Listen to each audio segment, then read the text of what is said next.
السلام علیکم ګرانو هیوادوالو، خدای دې وکړي چې ټول روغ جوړ او خوشحاله اوسئ. امید لرم چې ژوند به مو ښه روان وي.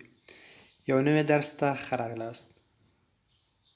په نننی درس کې د وخت په باره کې خبرې کوو. هغه لغاتونه یا هغه کلمې چې د وخت پورې مربوط دي او وخت پورې اړه لري، نو د هغو په باره کې خبرې کوو.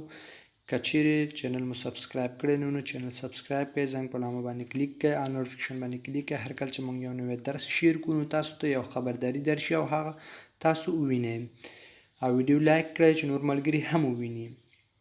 اوس راځئ چې درس شروع کوو.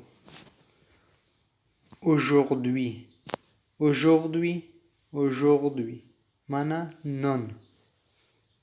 demain, demain, demain sabah. Après-demain, après-demain, après-demain sabana bol sabah.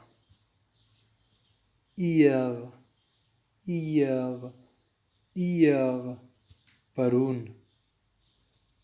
Après, après, après وروسته. Le midi, le midi, le midi غرمه. Après-midi, l'après-midi, l'après-midi, l'après-midi ماسپښین، یعنی د غرمې نه وروسته ټایم، یعنی ماسپښین موږ او تاسو ماسپښین وایو، نه غرمې نه وروسته چې کوم ټایم وي هغې لپاره l'après-midi وایي. Le soir, le soir, le soir, le soir ماښام. Le matin, le matin, le matin سهار. Maintenant, maintenant, maintenant معنا اوس، یعنی فی الحال.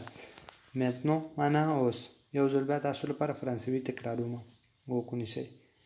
Aujourd'hui, demain, après-demain, hier, après, le midi, l'après-midi, le soir, le matin, maintenant.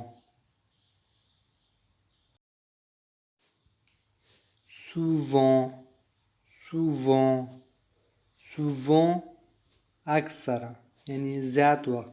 مثلا یو کار چې دی اکثره موږ تاسو اکثره ورته استعمالوو، مثلا یو شی زیات وخت ترسره کېږي، هغې لپاره وایو چې موږ دا کار اکثره کوو. souvent معنا اکثره، زیات ټایم یعنی زیات وخت. souvent اکثره. parfois, parfois, parfois کله کله. parfois کله کله. toujours, toujours, toujours معنا همیشه، تل. cette semaine, cette semaine, cette semaine دا اونۍ، یعنی دا هفته. cette semaine دا هفته، دا اونۍ. le mois prochain, le mois prochain, le mois prochain راتلونکې میاشت، راتلونکې میاشت، را روانه میاشت، یعنی next month. le mois dernier, le mois dernier, le mois dernier, le mois dernier تیره میاشت. à la fin du mois, à la fin du mois, à la fin du mois, à la fin du mois د میاشت په آخر کې، چې د میاشت په آخر کې. یو ځل بیا تاسو لپاره تلفظ کوم. souvent, parfois, toujours, cette semaine, le mois prochain, le mois dernier, à la fin du mois. دا زموږ درس و. امید لرم چې ورباندې پوه شوي یاستئ. که چیرې کوم مشکل لرئ تاسو کولی شئ په کمنټ کې راته ولیکئ او راتلونکي ویډیو کې د هماغې په باره کې خبرې کوو. تر راتلونکي ویډیو پورې په خدای مو سپارم. ښه وخت او ښه ژوند ولرئ. په مو هم ښه.